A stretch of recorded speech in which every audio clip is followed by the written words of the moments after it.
Grabar. Y ahora en este momento les voy a compartir mi pantalla para que ustedes puedan ver la presentación. Por favor, confirmen en el chat si están viendo la presentación, la diapositiva. Y si me están escuchando bien, ¿escuchan bien? ¿Ven bien la diapositiva? Listo, Justin, gracias. Listo, Crismer, María, Diana. Listo, todo bien, dice Justin. Sí, todo bien, dice John Alexander y Valentino, listo. Entonces vamos a comenzar. Hace 8 días entonces iniciamos hablando pues del origen del universo, porque finalmente esto es lo que a nosotros nos va a interesar saber, y es pues de dónde, cuál es el inicio de todo, ¿cierto? Entonces pusimos en discusión pues que hay dos explicaciones posibles, una explicación muy teológica, ¿cierto? Hacia la religión, y otra explicación un poco más científica, ¿cierto? Hacia la ciencia. Vimos pues algunas teorías, ¿cierto? Explicaciones posibles de cómo fue que surgió el universo, ¿cierto? Buenos días, los que van llegando, escriban su nombre, por favor. Vimos la teoría más conocida que se llama el Big Bang, ¿cierto? Que es la gran explosión y digamos que la consecuencia a raíz de eso. Vimos pues algunas postulaciones, vimos en sí pues cómo se forman las galaxias, ¿cierto? Y pues vamos a poderlo recordar un poquito. Y es que con esa gran explosión, a raíz de eso, digamos que se forman, ¿cierto? O aparecen las cuatro fuerzas del universo que habíamos dicho, que corresponden a la fuerza de la gravedad, a la fuerza electromagnética y a las fuerzas nucleares, la fuerza nuclear débil y la fuerza nuclear fuerte. La fuerza de la gravedad va a hacer entonces que los cuerpos que tienen una masa, ¿cierto? Que los cuerpos que tengan una masa generen una atracción hacia sí, ¿cierto? Cuando esa atracción se vuelve muy grande y digamos que en medio quizá de pronto de un ambiente muy hostil, muy lleno de energía, pues esa fuerza de la gravedad va a hacer que los cuerpos choquen entre sí y esos choques, digamos que por medio de reacciones químicas, pues van a generar explosiones y esas explosiones van a tener consecuencias. Y esas consecuencias van a dar como resultado la formación de las galaxias, pero dentro de las galaxias va a ocurrir lo mismo. Dentro de las galaxias ocurre lo mismo. Digamos que hay una serie de energía también acumulada, hay cuerpos que tienen masa, quiere decir que generan una fuerza gravedad hacia adentro, hacia así, ¿cierto? Y hay otros cuerpos que también, y cuando se encuentran dos cuerpos que tienen casi que la misma masa o en diferencias significativas también en masa, se dan choques, bien sea si son masas muy similares, serán choques más grandes, es decir, explosiones con mayor cantidad de energía y mayor desprendimiento de materia.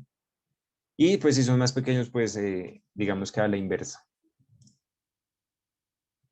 Teníamos 24 estudiantes y se salió uno. Bueno. Entonces, ¿cómo se da finalmente pues la formación de las galaxias? Hagan de cuenta, estaba pensando de pronto un ejemplo para que ustedes hagan el ejercicio mental, el experimento mental, y es que supongamos que hay no sé si tienen mascotas o perro o gato, y estos animales sueltan bastante pelo y supongamos que pasan semanas sin barrer, ¿cierto? Semanas sin barrer.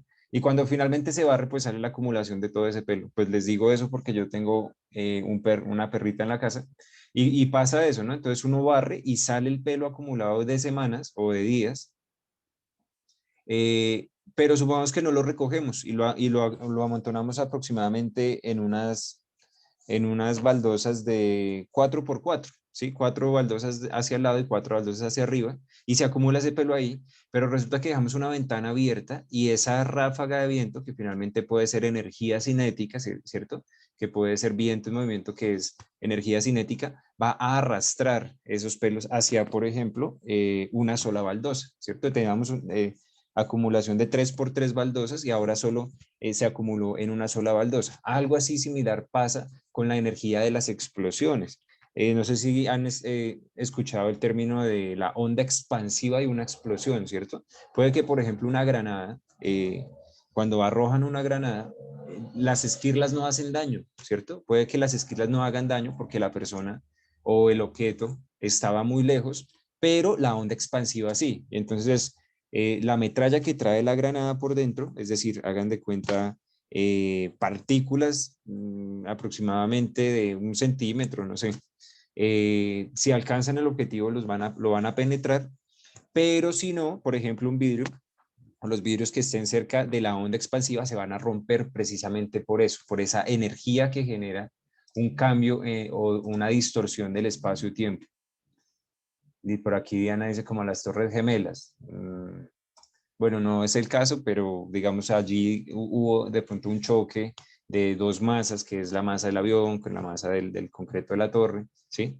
Y a raíz de eso también se genera una onda expansiva, ¿listo? Pero a lo que les estoy haciendo alusión es a eso, a que la onda expansiva de las grandes explosiones hizo que se acumulara todo en un punto, ¿sí?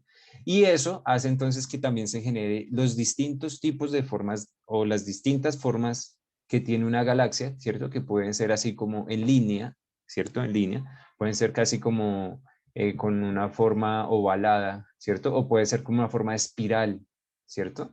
Y que es el caso de nuestra Vía Láctea, que tiene forma de espiral, ¿cierto? Que tiene brazos y en uno de esos brazos se encuentra el sistema solar, ¿sí? Entonces, digamos que funciona de la misma manera. Primero se forman las galaxias, ¿cierto? Y como el universo es tan extenso, pues hay muchas galaxias. Y después, dentro de cada galaxia, pues también se forman los sistemas, ¿sí? Dentro de nuestro sistema, entonces, dentro de nuestra galaxia, pues se encuentra el sistema donde nosotros estamos, que es el sistema solar.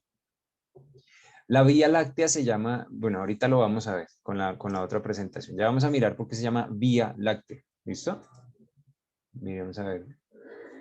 Listo, los que han llegado, escriban su nombre, correcto, para tenerse en cuenta en la participación. Entonces, el sistema solar, hablando del sistema solar, es básicamente lo mismo. Esa onda expansiva hizo que ese gas y ese polvo de partículas que en principio son microscópicas, que son más pequeñas que un cristal de azúcar o de sal o de arena, pues con la fuerza de la gravedad, con el caos, con el incremento de la temperatura, con los cambios de temperatura empiezan a unirse hasta formar pues los grandes cuerpos de materia o las grandes acumulaciones de materia pues que corresponden a los distintos participantes por ejemplo, del sistema solar o de los sistemas o de las galaxias. Cuando una estrella explota, ¿sí? Cuando una estrella explota se conoce como una supernova. La supernova es una estrella que explota. Y pues como ya lo hemos dicho, esa explosión pues va a tener unas consecuencias en energía y desprendimiento de materia. Esas ondas es lo que finalmente provoca que se unan, ¿cierto? O que se contraigan en un solo punto del espacio-tiempo el gas y el polvo y formen, entonces, en este caso estamos hablando ya de los planetas del sistema solar. Resulta que no todos los planetas son iguales y podríamos decir que se pueden dividir en dos, ¿listo? Hay dos tipos de planeta, por lo menos dentro de nuestro sistema solar, ¿cierto? Y en el centro, pues esa gran nube de fuego, o perdón, esa gran acumulación de fuego que básicamente corresponde a dos elementos químicos, uno que se llama hidrógeno y que por medio de fusión nuclear, es decir, cuando los hidrógenos se chocan entre sí, se fusionan y forman el helio y es lo que se conoce como pues las explosiones nucleares y tiene relación con eso que se llaman las bombas nucleares que pues desafortunadamente la ciencia se ha encargado de producir, ¿cierto? Eso a raíz pues de la Segunda Guerra Mundial, que es cuando se arrojan estas dos bombas en Hiroshima y Nagasaki. ¿Listo? Para que vayamos también sabiendo un poquito de la historia de la humanidad. Gina. No se preocupe, dice Gina Catherine. Del internet falla, a todos nos ha fallado. De hecho, hace 8 días me falló a mí el internet porque mientras estaba grabando una clase se estaba convirtiendo otra grabación, entonces no pude presentar una diapositiva a un curso, pero pues ahí pudimos hacer la clase como se pueda. Pues posiblemente ubicarse un poquito más donde está el router del internet, más cerquita, ¿cierto? No tener otras aplicaciones abiertas con el celular o con el computador, ¿vale? Para que pues ojalá intente llegar mejor la señal. Bueno, entonces aquí esta imagen pues es el planeta Tierra, de nuestro hermoso hogar, ¿cierto? De toda la humanidad. Y vamos a ver entonces también cómo vamos a llegar a ese punto de decir cómo se forma la Tierra, ¿cierto? Y más aún allá. cómo es que aparece la vida en la Tierra, ¿sí? Recuerde que la biología es el estudio de la vida, ¿cierto? Biólogos, logos conocimiento, bio vida, entonces el conocimiento de la vida o el estudio de la vida, y por eso ahí a ese punto los quiero llevar, ¿sí? Que este punto también es bastante interesante y que finalmente si hablamos de moléculas o molecularmente, pues tenemos todos el mismo origen, ¿cierto? Todos venimos de lo mismo. La humanidad toda viene de lo mismo. Esa es una conclusión que me estoy adelantando a hacerles para que en algún momento la podamos discutir. Listo. Entonces vamos como por acá. Formación del sistema solar. Por acá. ¿Listo? Entonces la formación de las galaxias ya las vimos. Mire, esta imagen más o menos representa.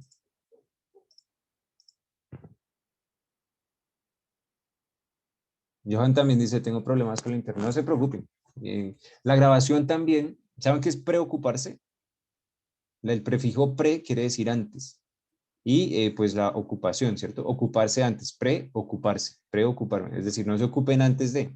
Pues no hay problema, no se preocupen. Porque pues de esto pues va a quedar grabación y pues se les va a hacer llegar. Creo que esto incluso va a quedar en la página de YouTube para que puedan ver los videos correspondientes. Entonces, pues ahí de a pocos vamos avanzando y nos vamos adaptando a las situaciones. ¿Listo? Es la idea. Mira, aquí esta imagen lo que nos representa es esa distorsión que yo les decía de la imagen, perdón, del espacio-tiempo, espacio-tiempo, ¿cierto? Es como una red tridimensional, ¿sí? Vamos que este es el Sol y pues los planetas. Y esa red tridimensional deforma, y al deformar, ¿cierto? Es como una red tensada. Hagan de cuenta que es una malla de esas de pescar, que usted le pone aquí una bola una esfera de algún material, de un metal, ¿cierto? Mientras más pesada sea, pues más se va a deformar. Y si usted coloca aquí una pequeñita muy cercana, pues seguramente esa cercana se va a ir hacia allá, ¿cierto? Eso es hay un lugar que se llama Maloca en Bogotá, en el barrio Salitre, y allá hacen bastante énfasis en esa explicación experimental, ¿cierto? Hacen como la simulación de la gravedad, digamos que como una especie de embudo. Entonces ponen a rodar una esfera y se va viendo que la esfera va girando cada vez más hacia el centro hasta para identificar la fuerza de la gravedad. Entonces a eso se hace referencia. La formación del sistema solar, lo que habíamos dicho, entonces con la fuerza de la gravedad, entonces se va a empezar a dar, aquí este esquema está un poco mejor, a dar como esa serie de conglomerados, ¿cierto? De uniones, de choques, ¿cierto? Y cuando hay un punto en el que ya no resiste más, entonces explota, ¿cierto? Se acumula, explota, y esa explosión entonces da origen a nuestro sistema solar, con pues sus partes. Claramente esto es hace miles de millones de años, ¿sí? Eso no fue...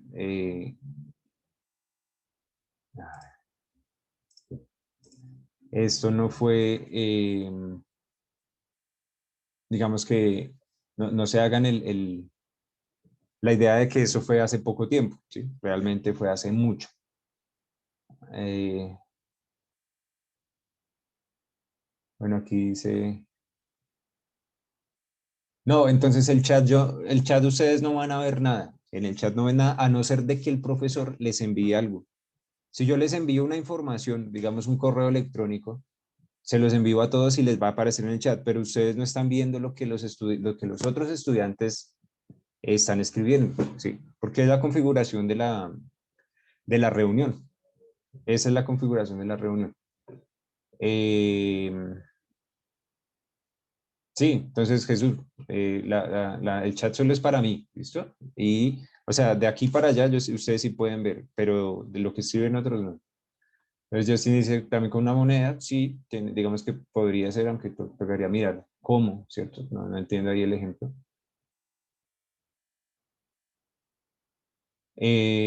Luz María dice que el video no se escucha completo el anterior. Bueno, habría que mirar, listo, yo lo reviso también y miramos si de pronto fue que quedó mal subido o definitivamente pues la grabación falló.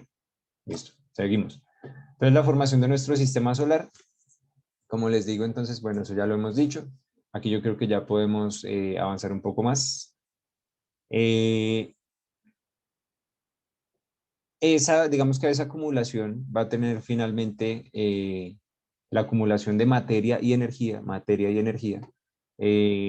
gracias a la fuerza de la gravedad, en este caso porque va hacia adentro, ¿cierto? La fuerza de la gravedad va hacia adentro.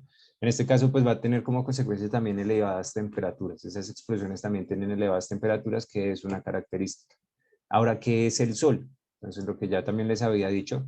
eh, ok. Entonces Justin dice, vea, él también ha ido a Maloca. Hay un experimento como un bucle, pero con una moneda. Listo, listo, bien, es válido, Justin. Gracias por el aporte. Muy bien. Entonces sí, para identificar, pues eso es lo que se conocen como pues experimentos académicos, para ejemplificar cómo podría ser de pronto los fenómenos que se presentan, pues que finalmente no vamos a poder ver eh, en directo, por decirlo así, en nuestro planeta Tierra. Por ejemplo, digamos, no podríamos en el planeta Tierra simular un Sol, porque esa simulación pues finalmente acabaría con el planeta. ¿Por qué? Porque el Sol, a propósito de la diapositiva, el Sol pues es un cúmulo de hidrógeno y helio en una proporción aproximadamente del 75 al 25%, 75 de hidrógeno y el 25% restante es helio. Pero recuerden que el hidrógeno se está convirtiendo constantemente en helio, pero el helio también se convierte en hidrógeno. ¿Listo? Entonces, digamos que un círculo de equilibrio de reacción química. El Sol es una estrella de tercera generación. ¿Qué quiere decir que sea de tercera generación? Pues que al ser una supernova en algún momento, es decir, al ser una estrella que explotó, es decir, una supernova, tuvo que volverlo a hacer dos veces más, ¿cierto? Por eso se dice que es de tercera generación. Explotó, y ahí ya finalmente digamos que no lo ha vuelto a hacer, ¿sí? ¿Hace cuánto? Hace miles, como les decía, miles de millones de años. ¿Listo? Hace mucho tiempo. Muy bien. Los planetas del sistema solar. Los planetas del sistema solar. Entonces, estos planetas, como les decía, hasta el 2006 aproximadamente, se creía que Plutón, que va a ser, digamos, como nuestro punto de discusión, Plutón hacía parte de los 9 planetas del sistema solar hasta el 2006. Después se identificó que Plutón era muy pequeño, es decir, que era un planeta enano. ¿Listo? Entonces aquí vemos como el título de esta imagen, que son los planetas enanos. Dentro de esos está Plutón y los otros 8, ¿cierto? De nuestros 9 planetas del sistema solar, pues también se diferencian entre sí. Como les decía, se van a diferenciar en dos grupos, ¿cierto? En dos grupos. El primer grupo se va a llamar el grupo de los planetas rocosos, y esa palabra viene de la palabra roca, ¿cierto? Es decir, que son sólidos en algún momento en su superficie, son sólidos, ¿cierto? Supongamos que se pudiese llegar, de hecho ya llegó hace unos días, ¿cierto? Hace unas semanas, estaban hablando entonces de que pues se llegó a Marte ya, que la NASA pues envió una nave no tripulada, es decir, que no llevaba astronautas, llegó al planeta de Marte y pues empieza pues como tal la exploración, ¿cierto? Supongamos que pudiéramos llegar también a Venus y pudiéramos llegar a Mercurio, ¿cierto? Tendría la posibilidad de poder aterrizar, ¿cierto? O poder, digamos que, apoyar la nave en una superficie sólida, ¿listo? Y los otros planetas son los planetas gaseosos, ¿sí? Quiere decir que no habría la posibilidad de donde apoyar, digamos, la nave en tal caso que se pudiera llegar. En su orden, entonces, desde el Sol, ¿cierto? Desde el centro del sistema solar hacia afuera, entonces vamos a encontrar Mercurio, es el más cercano, ¿cierto? En una órbita. Órbita quiere decir como lo que está alrededor de, ¿cierto? En la órbita más cercana está Mercurio, ¿sí? Después va el planeta Venus en la segunda. En la tercera está la casa, que es el planeta Tierra, ¿cierto? Después va Marte, ¿listo? Marte está más lejos eh, del Sol que la Tierra. Hasta ahí los planetas rocosos. Y después seguimos con Júpiter, que correspondería a planetas gaseosos. Ya miramos cuál será entonces la explicación de que estos sean rocosos y estos gaseosos. Júpiter, Saturno, ¿cierto? El de los anillos, Júpiter el más grande, Júpiter, Saturno, Urano, que pues su tamaño le confiere la posibilidad de pertenecer a los planetas gaseosos, y Neptuno, son 8, hasta el 2006 eran 9, ¿cierto? Quizá de pronto las personas que ya habían estudiado el bachillerato, pero como así eran 9, no, son 8 hasta el 2006, ¿listo? Y pues aquí estos otros, como por ejemplo Makemake, ¿cierto? Umea, el mismo Plutón, eh, entonces aparecen como los planetas enanos, porque pues finalmente sus diámetros o sus radios les van a conferir pues un tamaño que no se consideran dentro de estos otros grandes. Ahora, ¿por qué los planetas rocosos? ¿Por qué los planetas gaseosos? Entonces, si nos devolvemos un poquito aquí, mire, con el efecto de la gravedad, ¿cierto? Y básicamente es por eso, por el efecto de la gravedad. Después de la gran explosión que dio origen a nuestro sistema solar, ¿cierto? Que dio origen a nuestro sistema solar, lo que es más pesado se va hacia el centro o hacia el fondo, por decirlo así, ¿cierto? Si el Sol es lo más pesado, va a generar una distorsión mayor, es decir, esto va a ser como, se puede incluso llegar a hacer el ejercicio de decir que se verticaliza, es decir, hagan de cuenta un vaso.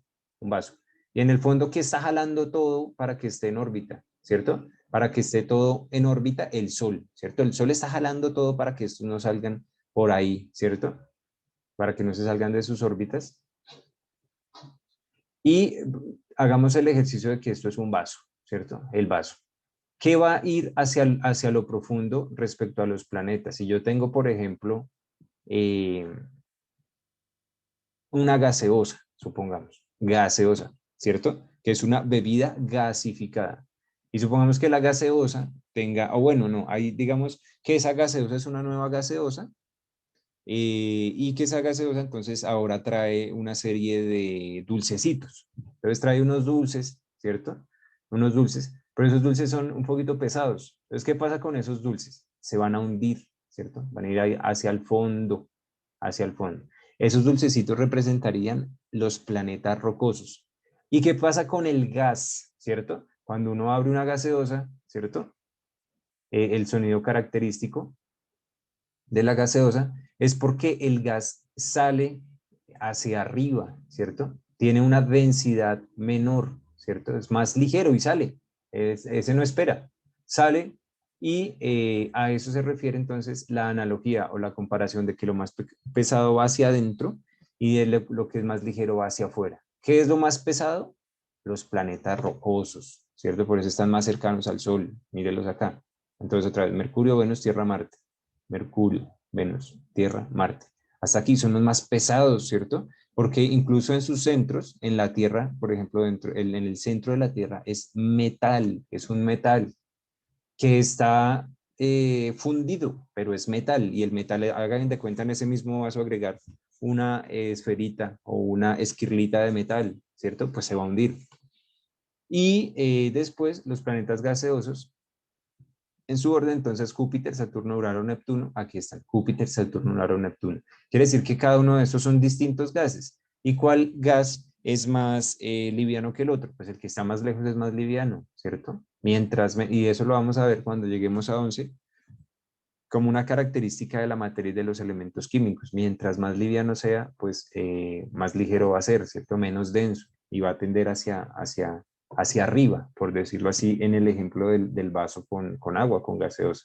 ¿Listo? Entonces, en este caso, pues Júpiter será más pesado, Saturno intermedio, pero es un poco más pesado que el Urano y pues que Urano, que el planeta Urano, y que pues el Urano va a ser un poquito más pesado también que el planeta Neptuno, pero es por su diferencia de la composición en los gases. Es decir, en la naturaleza hay muchos gases, por ejemplo, los gases que respiramos, el nitrógeno, el oxígeno.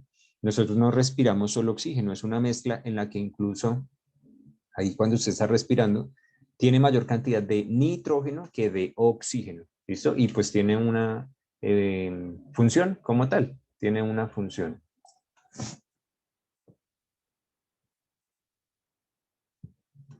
Entonces Diana dice rocosos porque ahí donde aparece la nave y gaseosos porque no hay gravedad. No, los gaseosos también tienen gravedad. Sí, aquí lo que la apreciación de Diana dice que los gaseosos no tienen gravedad. No, mire que sí, a pesar de que son gaseosos, también tienen gravedad. Quiere decir que tienen una masa. Y vamos a ir al ejercicio de decir, es que los gases no pesan. Entonces, lo que decíamos que el gas que nosotros respiramos son gases, ¿cierto? Son estados de la materia, sólido, líquido, gaseoso. Los gases sí pesan, porque haga de cuenta que usted tiene una bolsa, ¿cierto? Una bolsa, digamos, de basura y le hace nudos, pero vacía, ¿cierto? La alarga, le hace nudos y va y la pesa en esa balanza de la carnicería o de un laboratorio. Va y la pesa. ¿Y cuánto pesa? Tantos gramos, listo. Ahora coja esa bolsa, ábrala completamente, ábrale la boca a la bolsa y vaya y llénela de todo el aire que pueda y ciérrela y vaya otra vez, vaya y pésela a ver cuánto le pesa. Entonces tiene que pesar más, ¿cierto? Y al pesar un poco más, entonces usted hace la resta de lo que pesó la bolsa llena con lo que pesó vacía y ese es el peso del aire. Quiere decir que el gas sí pesa. Y al tener una masa, es decir, al tener un peso, quiere decir que tiene una masa, ¿sí? Tiene una masa. Y al tener una masa, quiere decir que tiene una gravedad. Entonces, los gases también ejercen fuerza a la gravedad sobre otros. ¿Cómo se explica eso? Pues, por ejemplo, digamos, esos anillos que tiene Saturno están alrededor del planeta y es por un efecto similar al que el Sol ejerce sobre Saturno, ¿cierto?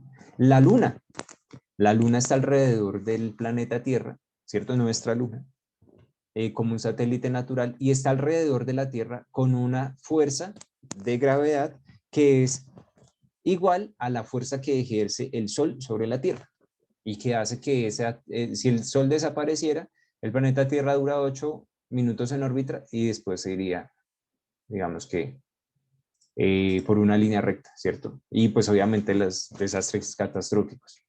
Aquí en este caso, si la Tierra desaparece, la Luna estaría dando vueltas alrededor del planeta Tierra y se demoraría tanto como se demora la luz de la Luna hasta el Sol, perdón, la luz de la Luna hasta la Tierra.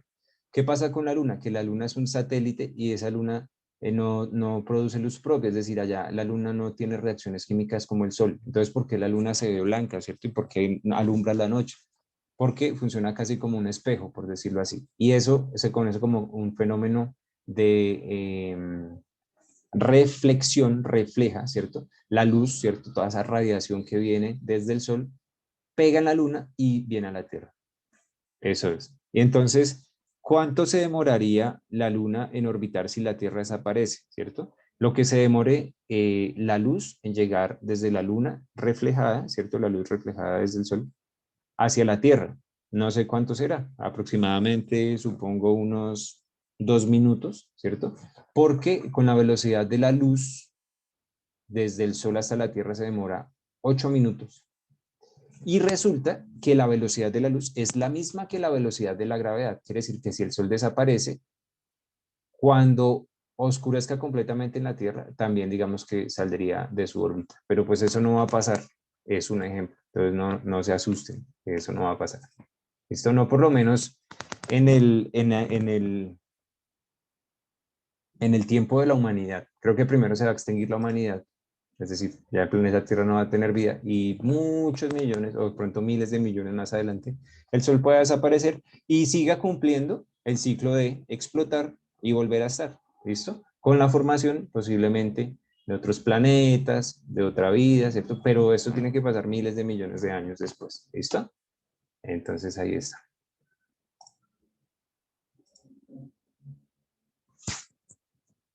Ahí mejor, me dice que el audio no está bien. Ahí mejor, ¿me escuchan bien? Ya, listo. Listo, ¿no? Lo que les decía entonces es que, digamos que es una forma de explicar, pero pues no, eso no va a suceder, es un ejemplo. Listo. Entonces, la formación de la Tierra, entonces, vamos a ver un poco más adelante específicamente cómo se da, pero entonces la Tierra también tiene unas etapas de formación, no es que desde que se formó la misma, ¿no? Sino que también tiene, digamos que, una serie de características caóticas, ¿cierto? Es decir, elevadas temperaturas, todo era líquido en su interior, ¿cierto? Era, llovían meteoritos por todos lados, ¿cierto? Habían choques constantes con otras protoplanetas, es decir, planetas pequeños, pero eso fue aproximadamente hace 4.500 millones de años, es decir, hace mucho tiempo, ¿cierto? La formación de la Luna también se da entonces mediante algo que se llama la teoría del gran impacto, y es que un protoplaneta, uno de esos protoplanetas ya un poco más grande, uno de esos protoplanetas estrelló contra la Tierra que estaba todavía en su proceso de formación. La Tierra venía, pues se estaba formando, pero entonces en medio de ese caos llegó un protoplaneta, se estrelló con la Tierra y un fragmento de ese protoplaneta es lo que se conoce como la Luna. Es una teoría, es una teoría. Es decir, es una posible explicación. ¿Listo? Muy bien. Este protoplaneta se llama Tea. ¿Listo? Tiene ese nombre. Entonces ustedes pueden buscar eso, esa teoría científica de la formación de la Luna cuando la Tierra se estrella con el protoplaneta Tea. ¿Listo? Muy bien. ¿Qué pasa con la Luna? Entonces resulta que con la llegada del hombre a la Luna, ellos, los exploradores, los astronautas trajeron rocas desde la Luna, pero digamos que ellos también tenían, así como nosotros generamos cuarentena y todo eso, a los astronautas también se les puso en cuarentena porque pues no sabían de pronto qué tipo de microorganismo, qué tipo de enfermedad para toda la humanidad pudiese de pronto ser contagioso y pues generara una pandemia. Entonces desde allá, digamos, y desde hace mucho tiempo se conoce que las pandemias existen y que traen consecuencias muy negativas para la humanidad.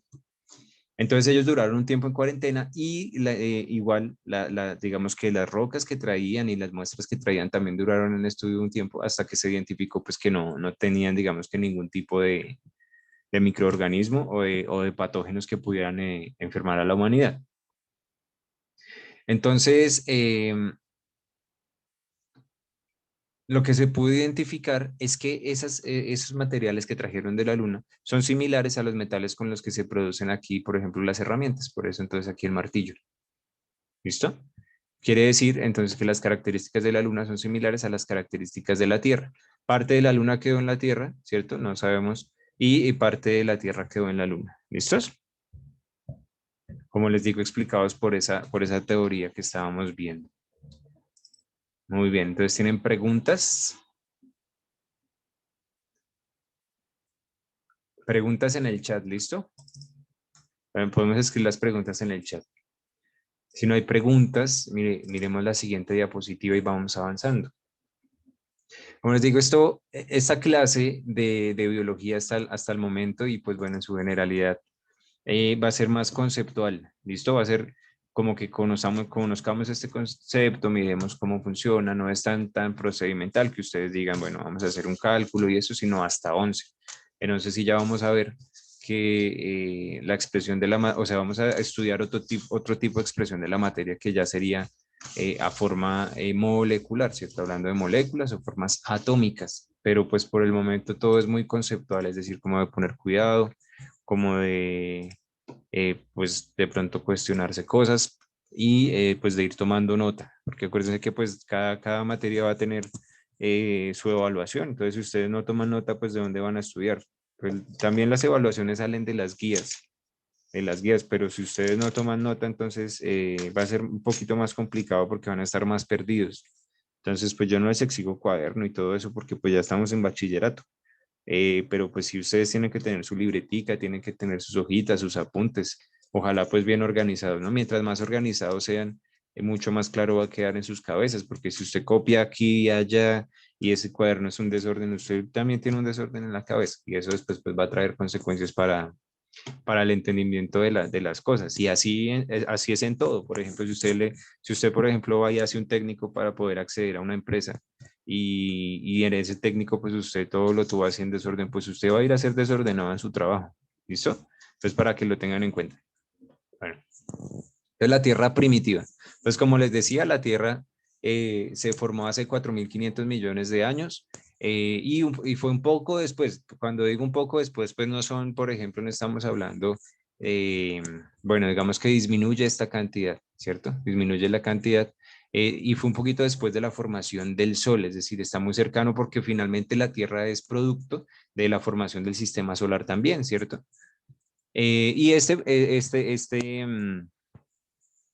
todo este material pues quedó orbitando alrededor del Sol. Supongamos que esta bola es finalmente el Sol y todo este material eran los planetas que después se iban a formar como tal. Todos estos empezaron a chocar entre sí por las fuerzas de la gravedad y ese proceso también duró miles de millones de años, ¿cierto? A medida que se iban chocando, se iban formando, ¿cierto? Cada vez más grandes y a medida que iban chocando, lo que sucede es que esos choques no hacían que las partículas otra vez salieran despedidas, sino que chocaban y se quedaban unidas. Y al chocarse y quedarse unidas, había una mayor cantidad de masa, ¿cierto? Y al haber mayor cantidad de masa, adivinen qué pasaba. Entonces, les queda esa inquietud hasta la próxima clase, ¿listo? Cada vez que chocaban, y voy a iniciar con eso la próxima semana, cada vez que chocaban las partículas y se quedaban unidas, ¿qué pasaba? ¿Qué aumentaba? ¿Cierto? ¿Qué pasaba? ¿Qué fenómeno ocurría? ¿Listos? Si no han copiado su nombre en el chat, lo pueden hacer porque ya queda menos de un minuto para tenerlos en cuenta en la asistencia. ¿Listo? Entonces, no siendo más, que estén muy bien.